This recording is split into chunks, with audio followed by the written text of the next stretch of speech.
So I have a confession. I suffer from guilt. I'm conflicted. As a designer, my job is to make attractive and beautiful things that lure you into the world of consumerism.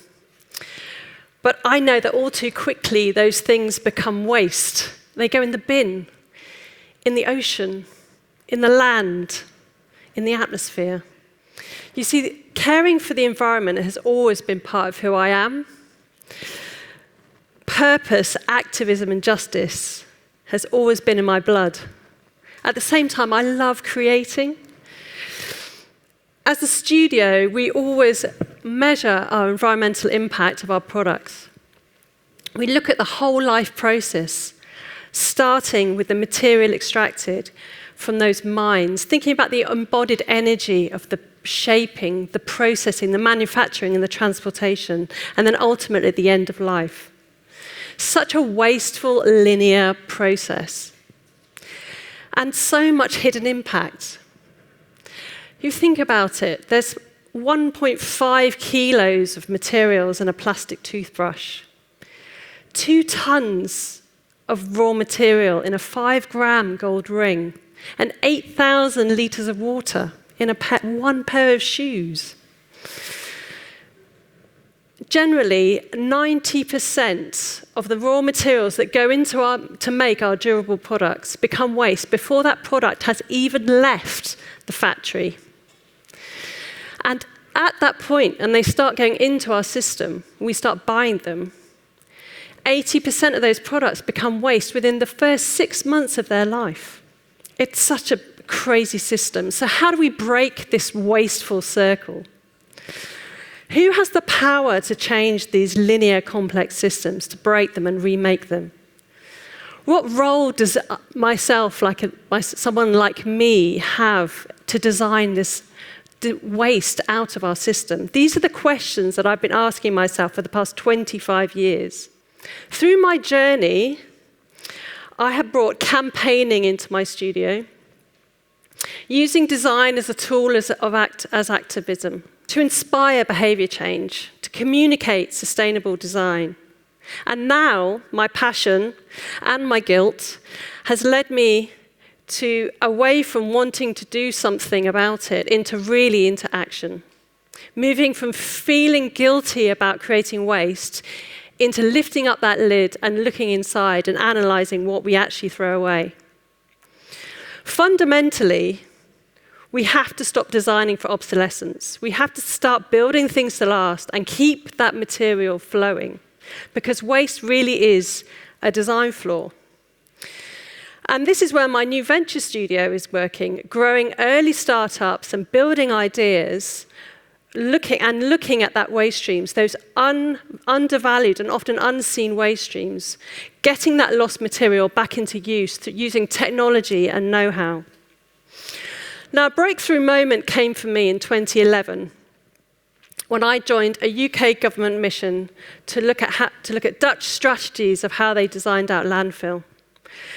We got to go behind the scenes to look at lots of different ways that this waste was being managed. Now, the Netherlands had banned landfill in 1995 due to the fact that they had space issues.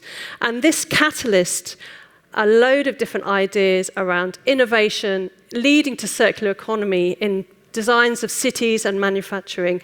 And it's safe to say that this move trailblazed the way for the rest of us to follow. One of the places we went to was a facility that recovered and recycled fridges and freezers from across Europe. And when we were walking around the plant, I was really struck by the dramatic split within the plant. On the one side, you had this high-tech machines which were crushing and sorting all the materials. And on the other side, you had an intense manual line which was full of disassemblers trying to extract the components which had value or hazard before they went to the crusher.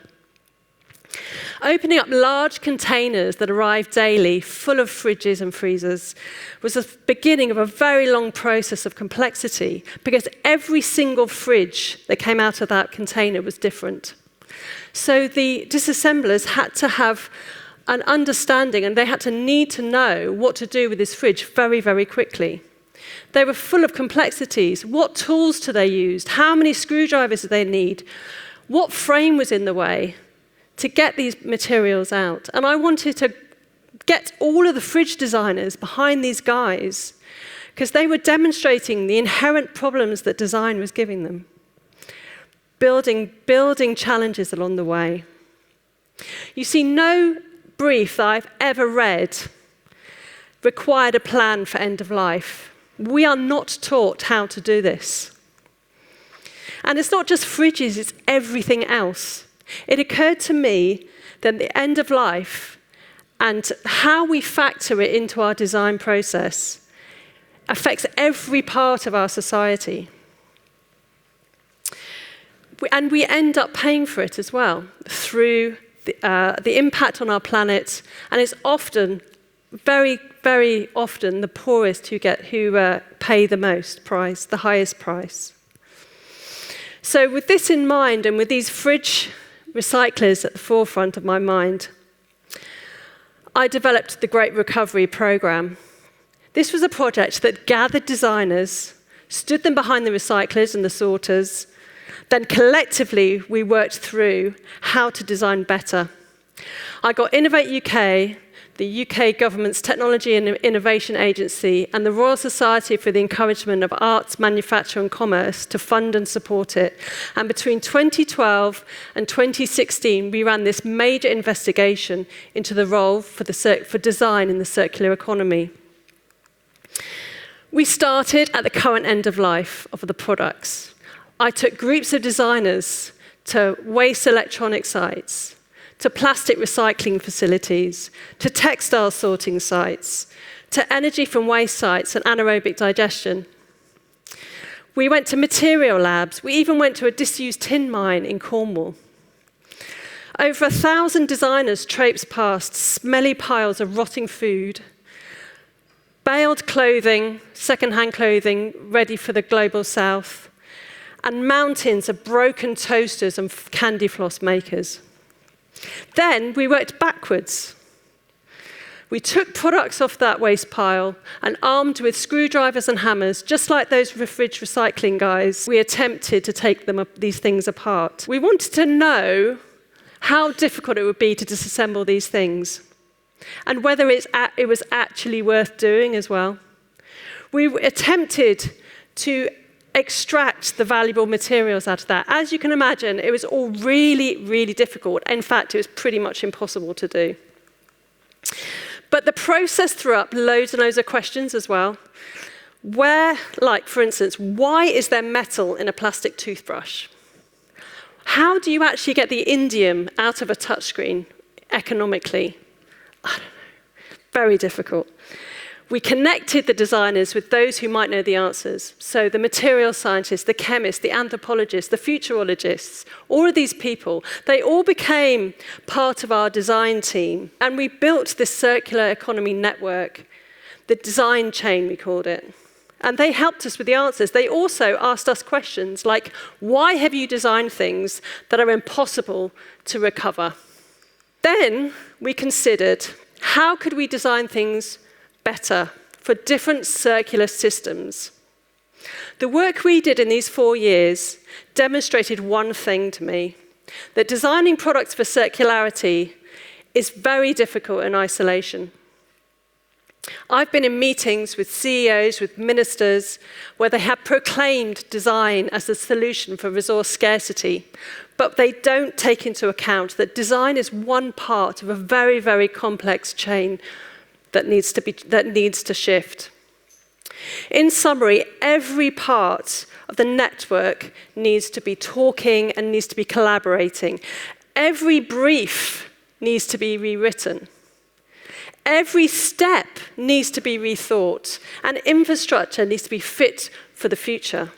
This project took me on a path away from this product-centric focus into a system-based approach. And I've worked with hundreds of projects, businesses and organizations, all with the same questions in mind. What would our world look like if we redefined waste? What happens if we redesign our products to be recovered, to be reused? And if we valued our materials properly, would our oceans be cleaner? Would our land be less polluted? Would our communities be happier? Would our businesses be more prosperous? Right now, our climate change, the climate emergency demands concerted collective action. We need to stop theorizing and strategizing and get bold in our actions.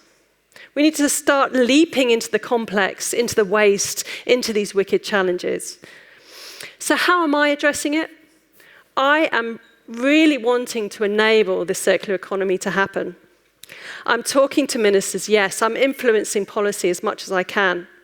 And in my venture studio, I have moved right to the coalface, knee-deep in waste, working with startups on projects and ideas about developing regenerative seed coatings, for instance, from marine byproducts, extracting materials from fish waste that disrupt the Amazonian bovine collagen industry, and coding AI to help build new technology to get those critical raw materials out of very cheap electronics.